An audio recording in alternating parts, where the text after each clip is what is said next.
तुमचंही मॅनिफेस्टेशन पूर्ण होत नाही, बरोबर ना? तर मॅनिफेस्टेशन पूर्ण होण्यासाठी आपल्याला आपली सकाळ प्लॅन करता आली पाहिजे. म्हणजे आपण उठतो ना, उठल्यानंतरचा आपला दिवस कसा असला पाहिजे ना, तो आपल्याला प्लॅन करता आला पाहिजे. जर तुम्ही तुमची सकाळ जर चांगल्या पद्धतीने जर सुरू केली, तर तुमचा दिवस चांगला होतो आणि तुमचा दिवस चांगला झाला तर तुमचे महिने चांगले होतात. महिने चांगले झाले की वर्ष चांगले झाले की तुमचं आयुष्य. म्हणजे थोडक्यात काय, जर तुम्ही तुमची सकाळ प्लॅन करायला जर शिकलात तर तुम्ही तुमचं आयुष्य बनवू शकता किंवा आयुष्य घडवू शकता. त्यामुळे आपल्याला आपली सकाळ प्लॅन करण्यावरती लक्ष द्यायचं आहे. आपलं मॅनिफेस्टेशन रुटीन सकाळपासून असल्या पॉवरफुल पद्धतीने सुरू करायचं. आपल्याला सकाळची पॉवरफुल एनर्जी घ्यायची, आपल्याला सकाळी एनर्जेटिक फील करायचं आहे आणि आपलं आयुष्य बदलवायचं आहे. आता ते कसं बदलवायचं, काय करायचं, त्याबाबत डिटेलमध्ये आपण या व्हिडिओमध्ये चर्चा केलेली आहे. तुमचा जास्त वेळ घेत नाही, आपण लगेच या व्हिडिओला सुरुवात करूया आणि बघूया कशा पद्धतीनं मॅनिफेस्टेशन मॉर्निंग रुटीन आपलं असलं पाहिजे.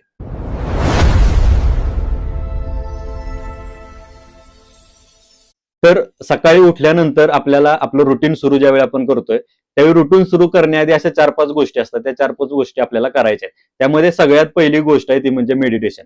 तुम्ही नेहमी सकाळी उठल्यानंतर सगळ्यात पहिल्यांदा तुम्हाला काय करायचं आहे, तर तुमची दिवसाची सुरुवात मेडिटेशनने करायची आहे. आता मेडिटेशन मध्ये काय करायचं, तर मेडिटेशनच्या भरपूर टेक्निक्स आहेत. श्वासाचं मेडिटेशन करू शकताय, विचारांचं करू शकताय, आवाजाचं करू शकताय किंवा इतर भरपूर मेडिटेशन टेक्निक्स आहेत.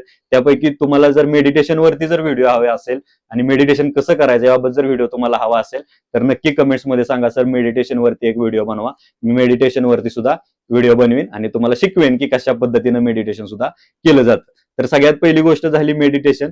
त्याच्यानंतर आपल्याला दुसरं काय करायचं आहे आपल्या दिवसाच्या सुरुवातीला, तर आपल्याला व्हिज्युअलायझेशन करायचं आहे. म्हणजे आज सकाळी उठल्यापासून आज रात्री झोपेपर्यंत माझा दिवस कसा असणार आहे, मला आजच्या दिवसामध्ये काय काय कामं करायची आहेत, ती कामं मी यशस्वीपणे पूर्ण केलीत अशा पद्धतीनं मला आजचा दिवस व्हिज्युअलाइज करायचा आहे. आणि दिवसाच्या व्हिज्युअलायझेशन सोबत तुम्हाला तुमच्या आयुष्याचं किंवा तुमच्या स्वप्नांचं सुद्धा व्हिज्युअलायझेशन करायचं असतं. म्हणजे तुमची स्वप्न जी आहेत ती तुम्हाला बंद डोळ्यांनी बघायची आहेत की ती यशस्वीपणे तुम्ही पूर्ण केलेत आणि ते तुम्हाला फील करायचे आहेत की ऑलरेडी तुम्हाला ती मिळाल्यात. अशा पद्धतीने ही दुसरी ऍक्टिव्हिटी झाली की सकाळी उठल्यानंतर तुम्हाला व्हिज्युअलायझेशन करायचं आहे. त्याच्यानंतर तिसरी गोष्ट आपल्याला काय करायची असते आपल्याला सकाळी उठल्यानंतर, तर तुम्हाला व्यायाम करायचा आहे. आता व्यायाम करायचा म्हणजे तुम्ही जर तुम्हाला सवय असेल तर तुम्ही जिम मध्ये जाऊन व्यायाम करू शकता.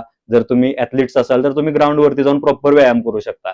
पण जर तुम्हाला व्यायामाची सवय नसेल तरी सुद्धा तुम्हाला व्यायाम करायचा आहे. मग त्यामध्ये आपण काय करू शकतोय, तर फक्त मॉर्निंग वॉकला जा.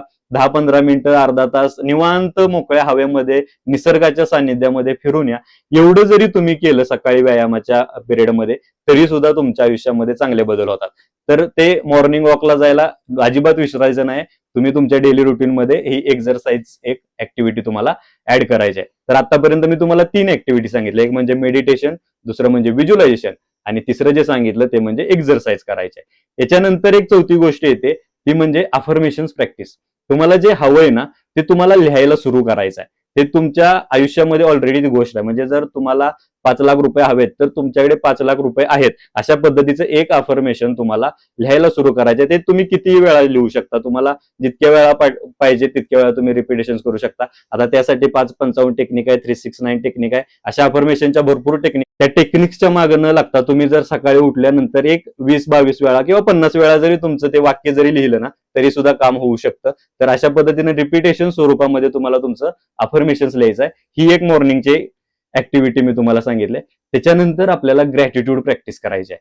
म्हणजे तुमच्या आयुष्यामध्ये तुमच्याकडे ऑलरेडी जे काही आहे त्याच्या प्रती तुम्हाला कृतज्ञता व्यक्त करायची आहे. तुमच्याकडे आता जितके पैसे आहेत त्याच्या प्रती कृतज्ञता व्यक्त करा. तुमच्या आयुष्यामध्ये जी लोक आहेत त्यांच्या प्रती कृतज्ञता व्यक्त करा.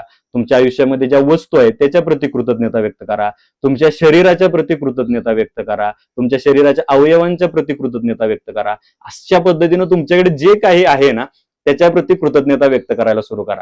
तुम्ही ज्यावेळी कृतज्ञता व्यक्त करायला सुरू करताना त्यावेळी तुम्हाला आत्मसमाधान फील व्हायला सुरू होतं आणि समाधान जसं जसं तुम्हाला फील व्हायला सुरू होतं तुमच्या व्हायब्रेशन्स रेज व्हायला मदत होते आणि व्हायब्रेशन्स रेज झाल्या की आपलं मॅनिफेस्टेशन पूर्ण व्हायला आपल्याला मदत होत असते. तर अशा पद्धतीने मी तुम्हाला आता 5 ऍक्टिव्हिटी सांगितल्या. एक म्हणजे मेडिटेशन, दुसरं व्हिज्युअलायझेशन, तिसरं एक्सरसाइज, चौथं अफर्मेशन आणि 5वं ग्रॅटिट्यूड प्रॅक्टिस. या 5 गोष्टी आपल्याला सकाळी उठल्या उठल्या करायच्या असतात आपल्या मॅनिफेस्टेशन मॉर्निंग रुटीन मध्ये. तुम्ही या 5 गोष्टींनी जर तुमचं मॅनिफेस्टेशन मॉर्निंग रुटीन जर सुरू केलं तर तुमच्या आयुष्यामध्ये तुम्हाला ज्या काही गोष्टी हव्यात त्या गोष्टी तुम्हाला मॅनिफेस्ट व्हायला मदत होतं. कारण या 5 गोष्टींनी तुमच्या व्हायब्रेशन्स वाढतात आणि तुमच्या व्हायब्रेशन्स वाढल्या की तुमचं मॅनिफेस्टेशन पूर्ण होत असतं, हे तुम्ही ऐकलंय. त्यामुळं मॉर्निंग रुटीन तुम्हाला जर सुरुवात करायची असेल तर या 5 गोष्टींनी सुरुवात करा, तुमचं मॅनिफेस्टेशन नक्की पूर्ण होणार आहे. आता तुम्हाला तुमच्या आयुष्यात काय हवंय ना ते मला कमेंट बॉक्समध्ये सांगा, आणि हे मॉर्निंग रुटीन तुम्ही जर फॉलो करणार असाल तर मला कमेंटमध्ये येस सांगा. बघूया नक्की तुम्ही किती लोक हे मॉर्निंग रुटीन फॉलो करायला तयार आहात. जर तुम्ही फॉलो केलं तर मी गॅरंटी देतो की तुमचं आयुष्य नक्की बदलणार आहे आणि तुमच्या आयुष्यामध्ये तुम्हाला जे काय हवं ते तुम्ही मिळवू शकणार आहे. त्यामुळे अशा पद्धतीने तुमचं मॅनिफेस्टेशन मॉर्निंग रुटीन सुरू करा आणि तुमचं आयुष्य बदला.